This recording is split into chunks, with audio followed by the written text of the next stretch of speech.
Welcome my fellow crochet learners. This is Lisa from Epic Yarn Gems. Today I'm going to be showing you how to make the Drunken Granny Stitch. One tip I have to start is when you're doing your chain to not make the stitches too tight. So we're going to start off with a slip knot. Do that any way that works best for you. And with this stitch, what you are going to do is you are going to work in chains of 5. For this tutorial, I am going to make 15 chains to start. Once we get to the end of the 15, we are going to add an additional 4. So no matter what you're doing, as long as you are working in 5s and then adding 4 on the end, you will be good. Like I said, I will be doing a total of 19 stitches to start us off here. As I was researching this stitch, there are two different ways that I've seen. One which I will be showing you is with double crochets of 3, but you can also do 4. So to start off, we are going to go back 6 chains from the end, and we are going to put a double crochet into that chain. So we're going to do the 1 double crochet here, and then we're going to be going into that same chain as this double crochet. So yarning over and doing your double crochet, you are going to do a total of 3. Like I mentioned earlier, I've also seen 4 double crochets to start off with, and I'll show you how that looks at the end of the video. Then you are going to do a chain 2. Then you're going to go right back into that same chain and do another double crochet. In this foundation chain, after you do that, you are going to skip 4, and then you're going to go into that 5th stitch, and you're going to do 3 double crochets into that stitch as well. Like I was mentioning, I have seen a couple of videos and I read a couple instructions that you do 4 double crochets in the stitch. And if you do 4 double crochets, rather than doing the chain 2 that we're going to do right here, you would do a chain 3. So like I said, I'm going to show you the one with the 3 double crochets. So we did that chain 2, and we're going to go right into that same stitch and do another double. We are going to skip 4 of the chains again, and we are going to go into that 5th stitch again with double crochets all into that same chain. So here is our first double crochet and our second double crochet, and then we will finish off with our third double crochet. And once we finish that, we will do a chain 2 and put another double crochet right into that exact same chain. When you get to the end, you will have 3 chains left.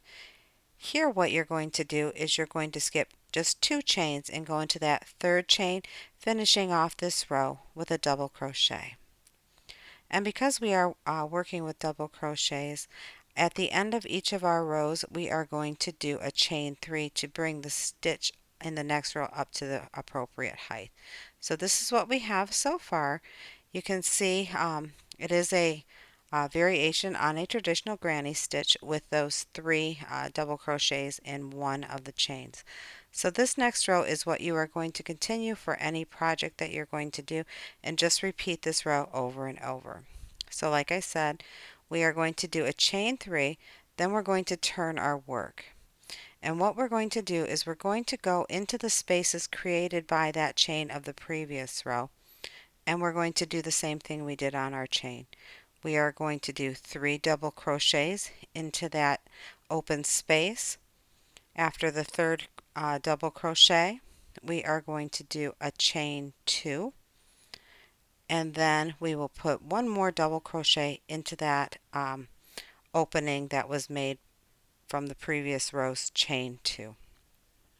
So you're going to start to see that these stitches are a little slanted, which is why I'm guessing this is called the Drunken Granny Stitch, because it's a little off kilter.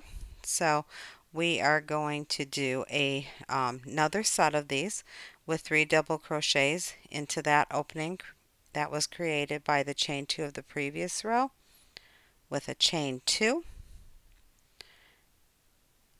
followed by a double crochet again in that same open space.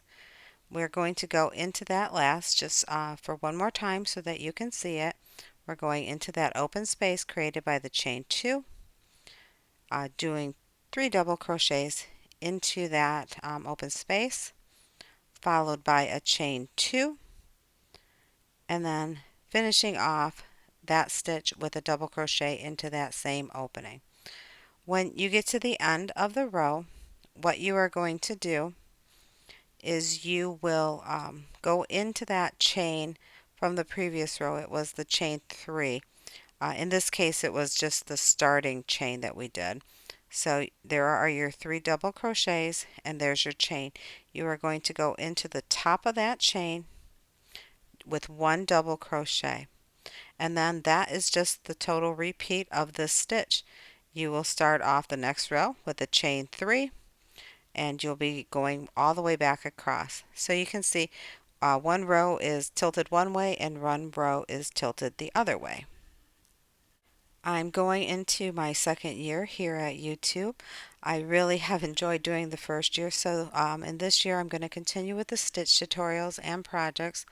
I'm also going to throw in a yarn review and of course a giveaway. So here's to a successful year 2. I want to thank you for joining me in this project.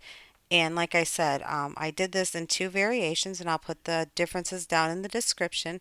The top one here is with the 3 double crochets, and the bottom is with the 4 double crochets. And I really want to thank you for joining me today. Please give this video a thumbs up, leave me some comments, and if you'd like to see more videos, please subscribe to Epic Yarn Gems. Turn on that notification button so that you will know when I post new videos. Thank you all and have an awesome day.